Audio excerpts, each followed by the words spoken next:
নমস্কার, আপনারা দেখছেন জেলার 1 নম্বর অনলাইন ও TV channel Birbhum RC TV. আপনাদের সঙ্গে আমি শুভাশিস শুরু করছি আজকের সংবাদ। বিস্তারিত সংবাদে যাওয়ার আগে দেখে নেব সংবাদ শিরোনাম।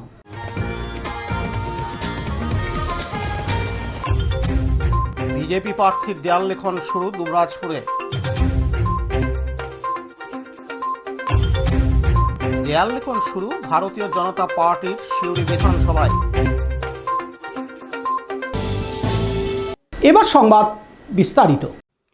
দুবরাজপুর বিধানসভার বিজেপির প্রার্থী তথা দুবরাজপুর বিধানসভার বিধায়ক অনুপ কুমার সাহা দুবরাজপুর ব্লকের বালিজুড়ি গ্রাম পঞ্চায়েতের চণ্ডীপুর গ্রামে দেয়াল লিখন দিয়ে তার ভোট প্রচারের কর্মসূচির শুভ সূচনা করেন। নিজেই রং ও তুলি হাতে দেয়াল লিখন করেন বিজেপি প্রার্থী তথা বিধায়ক অনুপ কুমার সাহা। তারপর তিনি জনসংযোগ কর্মসূচিতে অংশ করেন। চণ্ডীপুর গ্রামে একটি চায়ের দোকানে বসে তিনি মানুষজনের সঙ্গে কথা বলেন এবং চা খাওয়ান। পথ চলতি মানুষের হাতে লিফলেট তুলে দেন। পাশাপাশি দিন দুবরাজপুরের পাহাড়েশ্বর শিব মন্দিরে পুজো দিলেন দুবরাজপুর বিধানসভার বিজেপি প্রার্থী তথা বিধায়ক অনুপ কুমার সাহা। এদিন বিজেপি প্রার্থী তথা বিধায়ক অনুপ কুমার সাহা জানান, আজকে দুবরাজপুর বিধানসভার চণ্ডীপুর গ্রামে দেওয়াল লেখন এবং জনসংযোগের মাধ্যমে আমরা প্রচার অভিযান শুরু করেছি। বিশেষ করে আপনারা জানেন যে বিগত 15 বছর ধরে যে তৃণমূল কংগ্রেসের সরকার ছিল, তারা মানুষকে যেভাবে বঞ্চিত করেছে, যেভাবে যুব সমাজকে তাদের ভবিষ্যৎকে অন্ধকার করে দিয়েছে, মহিলাদের উপরে যে নির্যাতন, মহিলাদের যে অসুরক্ষার বিষয়, কৃষকদের আজকে আত্মহত্যা করতে হয়, কৃষকদের আজকে ন্যায্য মূল্য তারা পায় না, শিক্ষা ব্যবস্থা ভেঙে পড়েছে, আইন শৃঙ্খলা নেই, প্রতিটা ক্ষেত্রে এই সরকার যে ব্যর্থ হয়েছে এটা বলার অপেক্ষা রাখে না। তাই বাংলায় পাল্টানো দরকার।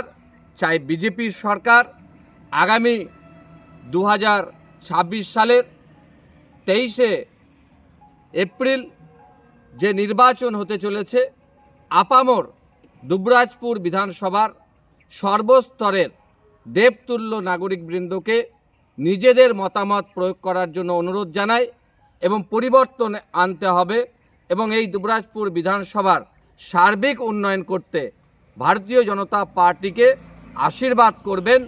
সকলকে এই গণতন্ত্রের যে মতামত, এই মতামত প্রয়োগ করার এবং এই গণতন্ত্রের যে উৎসব নির্বাচন, সকলে এই উৎসবে সামিল হব এবং পশ্চিমবঙ্গকে বাঁচানোর লড়াই আছে। পশ্চিমবঙ্গকে বিকশিত পশ্চিমবঙ্গ গড়ার স্বপ্ন দেশের প্রধানমন্ত্রী নরেন্দ্র মোদীজি দেখেছেন। সেই মোদীজি আহ্বান করেছেন সমস্ত পশ্চিমবঙ্গবাসীকে, আসুন সকলে মিলে এই নির্বাচনে অংশগ্রহণ করি এবং তৃণমূলকে বিসর্জন দিই। এই নির্বাচন মানুষের নির্বাচন। পশ্চিমবঙ্গের মানুষ মনে পদ্মফুল গেঁথে ফেলেছে, শুধু সময়ের অপেক্ষা। 23 তারিখে নির্বাচন আছে, 4 মে আমাদের ফলাফল আছে।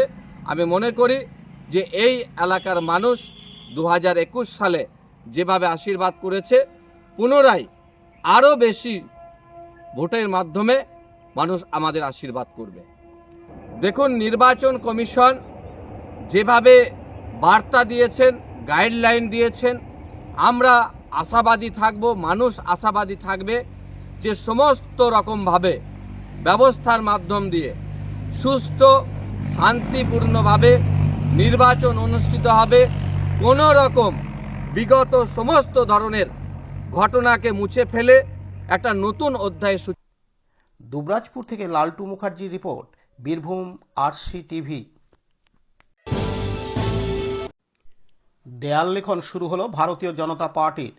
আসন্ন বিধানসভা নির্বাচনে আজ মঙ্গলবার 17 মার্চ প্রার্থীর নাম ঘোষণা হতেই উদ্দীপনার সাথে দেয়াল লিখনে ব্যস্ত হয়ে পড়ল ভারতীয় জনতা পার্টির সিউড়ির 3 নম্বর মণ্ডলের নেতৃত্ব কর্মীরা এবং সেই সঙ্গে বিলি করা হলো মিষ্টি।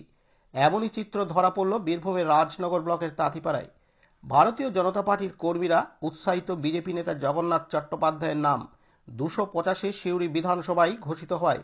স্বভাবতই উৎসাহিত বিজেপি কর্মী সমর্থকরা তারা সময় নষ্ট না করেই জগন্নাথ চট্টোপাধ্যায়ের সমর্থনে দেয়াল লিখনের মাধ্যমে ভারতীয় জনতা পার্টির সিউড়ির বিধানসভার জগন্নাথ চট্টোপাধ্যায়কে জয়যুক্ত করার আহ্বান জানাচ্ছেন। যেন মনে হচ্ছে এবার সিউড়ি বিধানসভায় জোট টক্কর হতে চলেছে তৃণমূল বিজেপির মধ্যে। তবে শেষ হাসি ফুটবে কোন দলের মুখে তা শুধু সময়ের অপেক্ষা। 100% খুশি। জয় জগন্নাথ, জয় জগন্নাথ, জয় শ্রীরাম, জয় জগন্নাথ। আজকে আমাদের এখানে পার্টি অফিসে আমাদের জগন্নাথ দা প্রার্থী ঘোষণা হওয়ার সাথে সাথে আমরা দেওয়াল লিখন শুরু করে দিয়েছি। 60 থেকে 70টা আমরা কর্মী আজ পার্টি অফিস থেকে এসেছে। এখানে আমরা সকলে মিষ্টি মুখ করে আমরা জগন্নাথ দা যে প্রার্থী হয়েছে সেই আনন্দে আমরা আজকে দেওয়াল লেখাও শুরু করলাম, সবাইকে মিষ্টি মুখ করালাম, রাস্তার মানুষকেও মিষ্টি মুখ করিয়েছি। আমরা 100% যে জগন্নাথ দা জিতবে আর তৃণমূল এখানে হারবে। এবারে 26-এর নির্বাচন তৃণমূলের সমূলে বিসর্জন।